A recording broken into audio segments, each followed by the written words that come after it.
Bonjour à toutes et à tous, c'est un plaisir de vous retrouver au sein de Club Patrimoine pour une nouvelle interview avec Ophi Invest Asset Management. Et c'est Bertrand Conchon qui est de nouveau avec nous, un directeur commercial adjoint courtier et CGP. Bonjour Bertrand. Bonjour Fanny. Et à vos côtés, Alban Toura, directeur de la gestion crédit chez Ophi Invest Asset Management. Bonjour. Bonjour Fanny.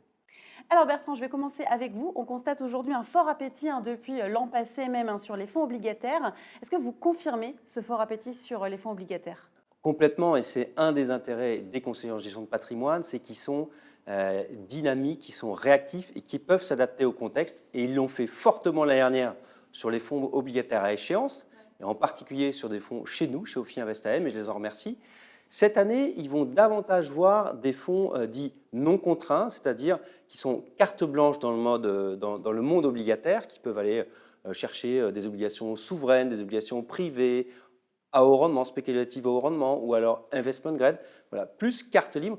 Et ils le font davantage cette année. Ils vont vraiment chercher en cœur d'allocation des fonds obligataires non contraints.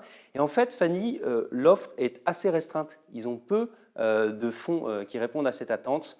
Alors chez nous, ils peuvent en trouver un qui s'appelle Ophi Invest ESG Alpha Yield. Parfait. Alors avant qu'on parle du fonds, justement, Bertrand, j'aimerais que Alban, vous nous expliquiez ce que vous entendez par des fonds obligataires non contraints, cette gestion non contrainte. Alors, un fonds obligataire non contraint, finalement, c'est un fonds qui a une gestion flexible.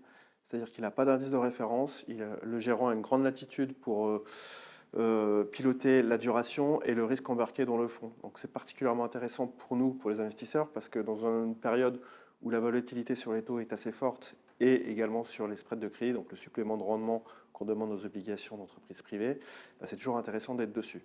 On en a deux. On a souvent des sous-jacents à base d'obligations souveraines et des sous-jacents à base d'obligations crédit, donc les obligations privées d'entreprise.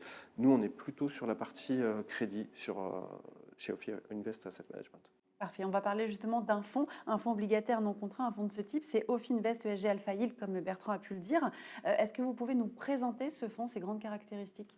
Alors oui, Ophi Invest ESG Alpha Yield est le fonds Total Return non contraint de la maison Ophi Invest Asset Management. On est 7 gérants à le gérer, donc 4 gérants à yield et 3 gérants investment grade. On est aidé par une équipe d'analystes financiers, 14 analystes financiers spécialisés sur le marché du crédit, et également des analystes ISR, une petite dizaine, qui nous aident à trouver les obligations les plus vertueuses.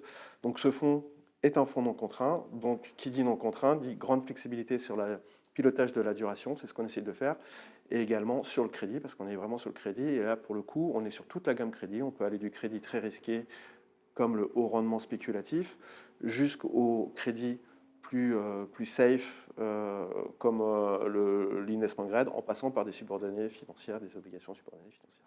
Parfait. Et comment votre portefeuille est-il orienté aujourd'hui ? Alors aujourd'hui, on a un biais un peu défensif parce que le marché a été plutôt positif sur la classe de crédit obligataire depuis 2 ans, ce qui fait que les rendements se sont un petit peu compressés et les spreads de crédit, donc le supplément de rendement qu'on demande aux obligations privées, se sont un peu tassés. Donc d'un point de vue tactique, on a plutôt protégé le fonds et ça permet aussi de protéger la performance absolue du fonds qui est plutôt correcte aujourd'hui.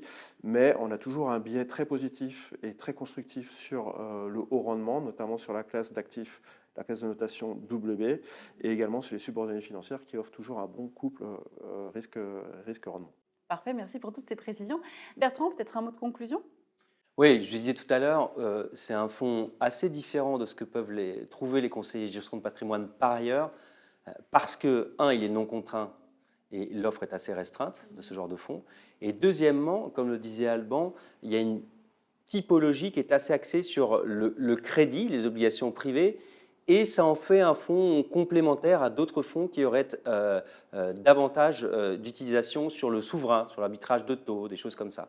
Donc très intéressant, et à mon sens, ça peut être une brique cœur de portefeuille pour les CGP qui veulent déléguer une partie de leur gestion obligataire pour leurs clients finaux. J'ajoute que le fonds existe depuis 2008, donc c'est pas, voilà, c'est un historique qui est assez intéressant. Et les CGP peuvent regarder et le comparer à d'autres ou voir la volatilité du fonds, le comportement du fonds, et à mon sens, ça peut les intéresser. Parfait, merci pour toutes ces précisions sur ce fonds, messieurs. Merci beaucoup. Merci beaucoup. Fanny, au revoir.